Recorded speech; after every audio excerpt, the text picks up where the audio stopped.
اللہ کا جو خوف ہے اس کی فضیلت کیا ہے, یہ کیوں ضروری ہے, اور جن لوگوں میں اللہ کا خوف ہوتا ہے ان کا کیا مقام ہے.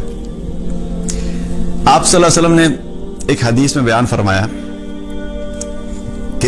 کہ آخرت میں اللہ کے عرش کے سائے کے نیچے جو لوگ ہوں گے, 7 طرح کے لوگ ہیں, رائٹ, 7 کیٹیگریز ہیں. ان میں سے ایک شخص وہ ہے, وہ کون سا شخص ہوگا کہ جس کے بارے میں آپ صلی اللہ علیہ وسلم نے فرمایا کہ اس شخص کو کسی حسب نسب والی خوبصورت عورت نے, حسین و جمیل عورت نے گناہ کی دعوت دی اور اس نے اس گناہ کو چھوڑ دیا اور یہ کہہ کے چھوڑ دیا کہ میں اللہ سے ڈرتا ہوں. اللہ کے ڈر کی وجہ سے اس گناہ سے دور رہا. اس وجہ سے نہیں دور ہوا کہ پولیس نہ آ جائے, اس ڈر سے نہیں اس کو چھوڑ دیا کہ ماں باپ کو پتہ لگے کہ میرے ماں باپ کیا کہیں گے, اس وجہ سے نہیں چھوڑ دیا کہ میرے خاندان والوں کو پتہ لگے تو میری کیا عزت رہ جائے گی. اس وجہ سے اس گناہ کو چھوڑ دیا کہ میں اللہ سے ڈرتا ہوں. تو یہ اللہ کا خوف جو ہے ایسے شخص کو کہاں پہ پہنچائے گا؟ قیامت کے دن اللہ تعالیٰ ایسے شخص کو اپنے عرش کا سایہ نصیب کرے گا. کیا وجہ بنی؟ اللہ کا خوف.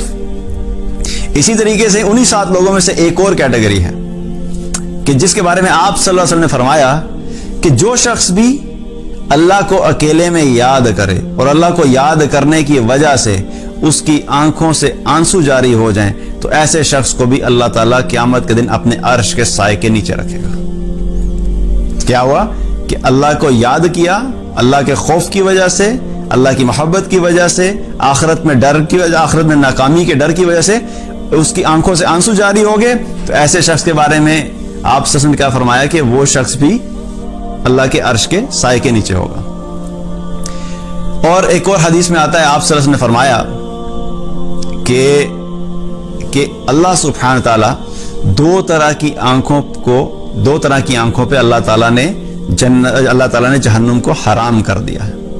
2 طرح کی آنکھیں ہیں جن پہ اللہ تعالیٰ نے جہنم کو حرام کر دیا ہے. ایک وہ آنکھ جو اللہ کو یاد کر کے روئے, جس نے اللہ کو یاد کیا اور اس آنکھ سے آنسو بہہ گیا, ایسی آنکھ اللہ تعالیٰ نے ایسی آنکھ پہ جہنم کو حرام کیا ہے. اور دوسری وہ آنکھ ہے کہ جو ساری رات اللہ کے راستے میں پہرا دیتے ہوئے جو جاگی, وہ آنکھ جو ساری رات اللہ کے راستے میں پہرا دیتے ہوئے جاگی. یہ 2 طرح کی آنکھیں ہیں جس کے بارے میں آپ صلی اللہ علیہ وسلم نے فرمایا کہ ان پر اللہ تعالیٰ نے جہنم کو حرام کر دیا ہے, ان کو جہنم کی آگ چھو بھی نہیں سکتی. اور اسی طریقے سے ایک اور حدیث ہے, آپ صلی اللہ علیہ وسلم نے فرمایا, ترمذی کی روایت ہے, آپ صلی اللہ علیہ وسلم نے فرمایا کہ وہ شخص جو اللہ کو یاد کر کے رویا, ایسے شخص کا جہنم میں جانا ناممکن ہے, ایسے ہی جیسے کہ دودھ کا تھن میں واپس جانا ناممکن ہے. کہ ایسا شخص جس نے اللہ کو یاد کیا اور اللہ کو یاد کرنے کی وجہ سے رویا, اس شخص کا جہنم میں جانا ناممکن ہے, ایسے ہی جیسے کہ دودھ کا تھن میں واپس جانا ناممکن ہے.